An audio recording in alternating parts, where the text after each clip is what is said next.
Hey girl, come here. Come here. Come on, you with them horn rim glasses on. Come here.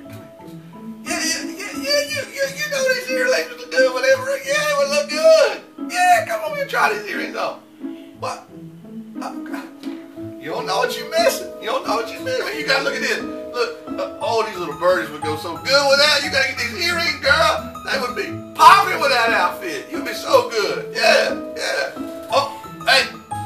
You see all them kids you got? You need one of these mini albums. So you can put all their pictures in here and then you would have it. You could carry with you everywhere you go. Girl, all your girlfriends would just love this. They would love it. Why? It's right here. Got your angels to go with your Bible. Girl, you got your Bible with you. These little angels to go with it so good. Look at them. They're so cute. They would just match. It'd be so good.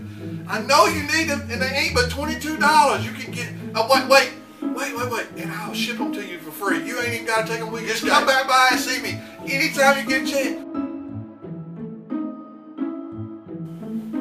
Oh man, come on, you got to help me out, bro. I got to sell these things, man. My kids need some new shoes. Look, I'll make you a deal. I need some help, man. Look, man, it's buy one, get one free. I gotta move these, man. My boss is going to be so mad if I don't sell them. You got to help me out, okay? Look, man. Look, I'll give you 2 pairs for the price of 1. Wait. I'll give you 3 pairs for the price of 1. I just really need to sell them. Can you help me? Can you help me, man? I just need some help. Can you help me? Please. So those were fun, but it is very important how your personality is. So I want us to take a minute and look at some different ideas for personality. So first, let's talk about be friendly, not pushy. It's important that you are friendly and you have a vibe about you that invites people to come to your table and they want to come see what you're doing, but you don't want to be pushy. It's a fine line because if you're a creative person, you may have a really outgoing, bubbly personality, but you want to be sure that you don't push people away from the table. So when someone comes up, instead of, oh, look, I have this and this and this and look at this, just kind of, see what they gravitate toward. And then if they touch something or if they really pay attention to something, start to mention that item to them instead of, throwing something you think they might like at them. So think about that. Be friendly, but not pushy. Now, unlike our salesman that was just too busy to be bothered, you need to be available and not too busy in case someone has a question. Remember, these are your crafts and you spent time making them. So you want to be available in case somebody has a question or they don't exactly understand how something works. This is why I suggest you have extra people working the booth with you, someone who can take up the slack.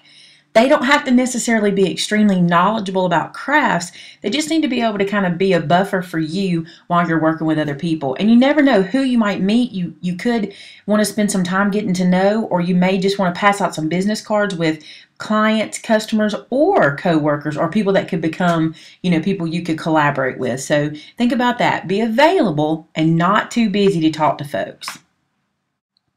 This is a big one. Be confident and not annoying. Now, I have friends and I know people who make crafts, and sometimes we have a tendency as artists to be temperamental. I hope you don't think I'm being mean, but we do. And you need to be careful that you're confident in your product, but you're not annoying. And here's what that means.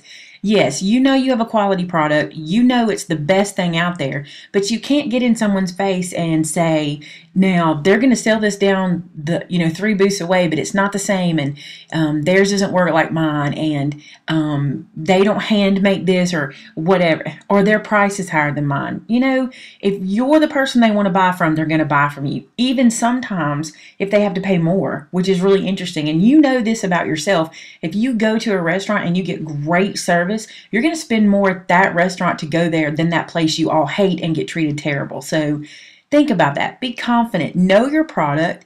Know that people are going to like your product, but we're back to pushy, but don't be annoying about it. Don't stand there and like the carnival barker. Don't be like, girl, come here. You want this thing, or hey, y'all come look at this, or 2 for 1. Don't yell.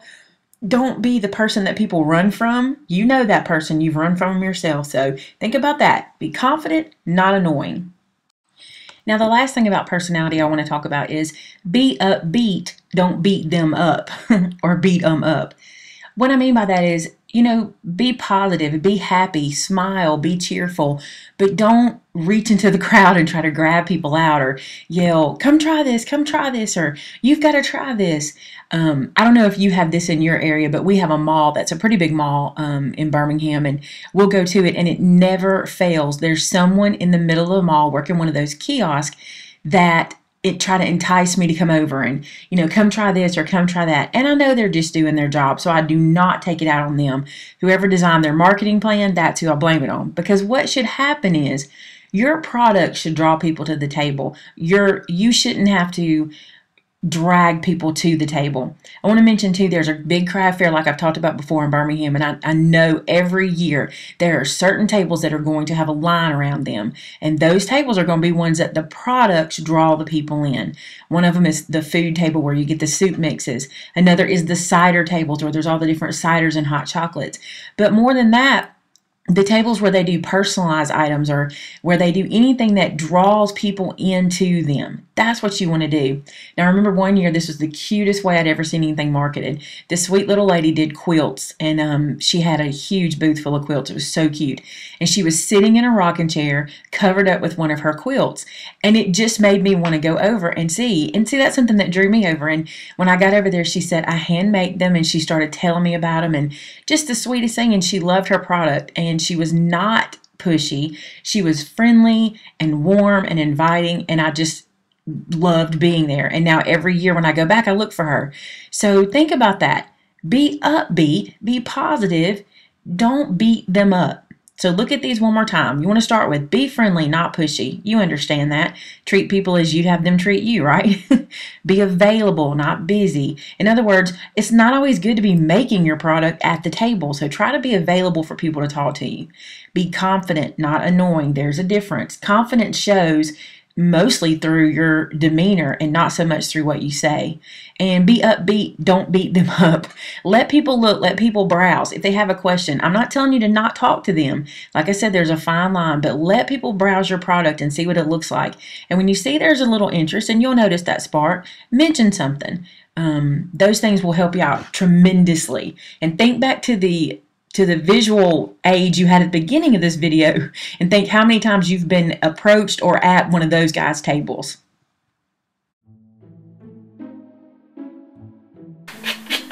Hey, babe. Hey. I'm going to go to the golf course. She said, all right, you watch your kids while I'm gone. But I'm getting ready for my craft fair. I won't be gone that long. Can you cover it?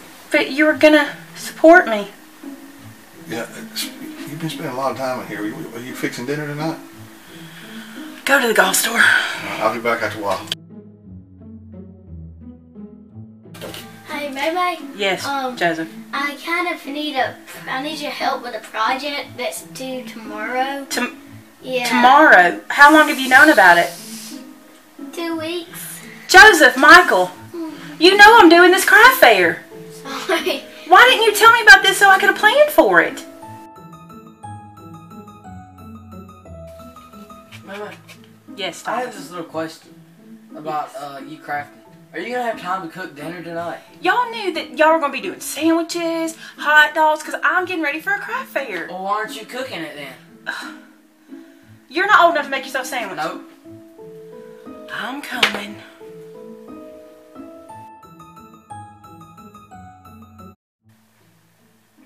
Hello? Hey, Mom. Hey, What you doing? just working on a spreadsheet. Oh, that sounds like fun. Oh, yeah. Hey, you remember I'm going to do that craft fair? Do the what? I'm going to do that craft fair and set up a table and sell stuff. Oh, yeah. Yeah, I wanted to know if you'd help me. You mean you want my help? Well, yeah, I got some stuff I think you could do really good. Yes. Yes. I need a bunch of little hearts cut out of paper. It won't be hard at all. Just some hearts cut out. That's it. Oh. You really want me to work with scissors? Well, yeah. Amy, do you remember the scissor debacle of 2010? Oh, I'm yeah. still having to take, I still have pain in that finger. What else? What else? Well, Okay, I do have something else. What if you only had to color in some Santa Claus hats with a red marker? Oh, permanent It is permanent. Permanent marker. Yeah.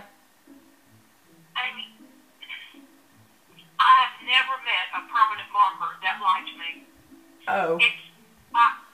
Listen, I can't, I can do it, but you wouldn't like it, honey. Permanent markers and me do not mix. Something else. Something else. Okay, what I need some paper cut with my paper cutter. Look, it's so simple, Mom. It is a straight line with a paper cutter, not the guillotine kind. I don't want you to panic. Just a paper cutter.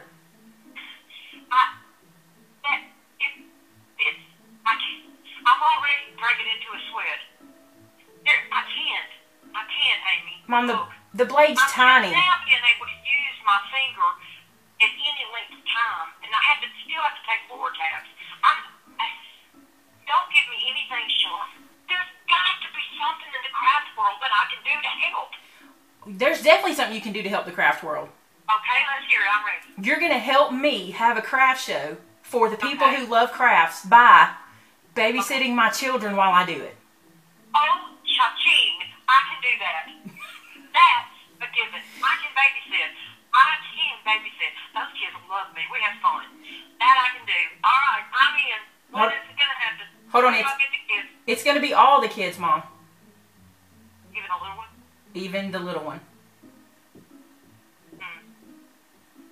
It's just It's just one day, Mom.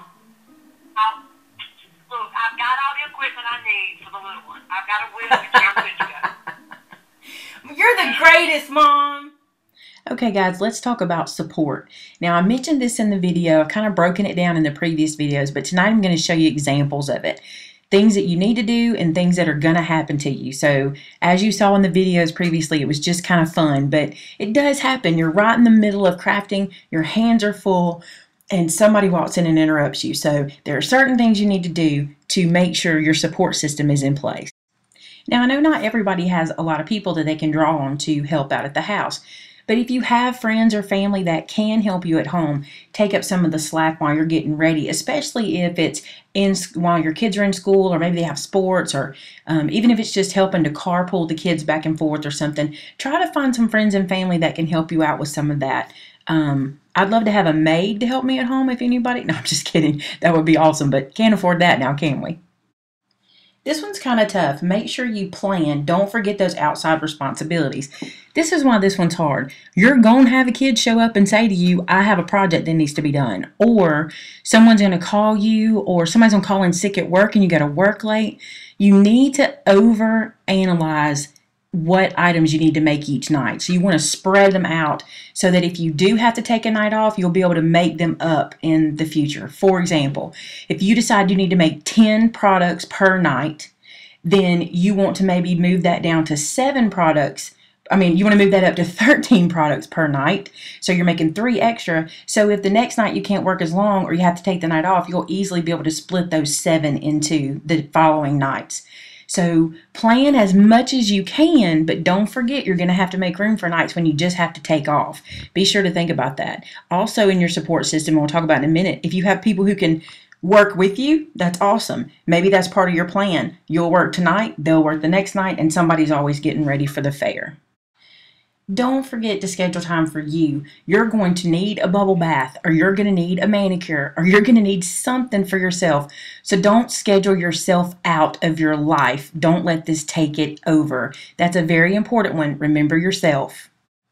And lastly, call on people who can help. Remember to delegate. I'm a manager at a property of 392 apartment units, and if I didn't know how to delegate, I could get nothing done. The only way to eat an elephant is to do it a little bit at a time. I'm not suggesting eating an elephant. That would be gross. But I am saying you have to break this down and go, you know what? I have my mom who can take care of the kids, or I have my friend who does really good with scissors. I have another friend who has a Cricut. Maybe they could cut some stuff out for you. Think about the people around you and try to use their best talents to better what you're doing and see how it works. I had a friend one time tell me that she made squash books, and if you've never seen one of those, you can Google them. They're really cool and easy to make. But she made squash books, and she said that she and her friend would do a craft fair to pay for vacations, and they would spend time making these squash books ahead of time. So what they would do is each of them would make so many squash books by a certain amount of time, and then they were ready to sell them at the show, and they would take their kids to vacation, Disney World or what have you. I thought that was genius. The two of them, chipped in on everything. Basically, they paid half the booth rent, and they both made the same product from the same pattern. They just made them with their own supplies, and then when they sold them, all the money went into one pot, and they used it together. So think like that, because that stuff's genius, if you ask me. I don't mind asking for help when I know I have people who can do that for me. Okay, guys, so that was kind of a long one this time, but I hope you enjoyed it and you got some good stuff out of it. Leave in the comments below what you think about the video and what you think about the ideas that came in it. I know these will help you in what you're trying to accomplish, and I really appreciate how much feedback I'm getting from you guys, and it really helps me in the future when I plan the videos. So thanks so much. We've got, let's see, this was 4, we have 6 more topics to hit, and I'm not sure how we're going to do those, if we're going to do them 1 at a time or 2 at a time like this one, but we're going to get through all 10 of the 10 things to do before you do a craft fair. So thanks for watching, guys, and I'll see you next time. Bye-bye.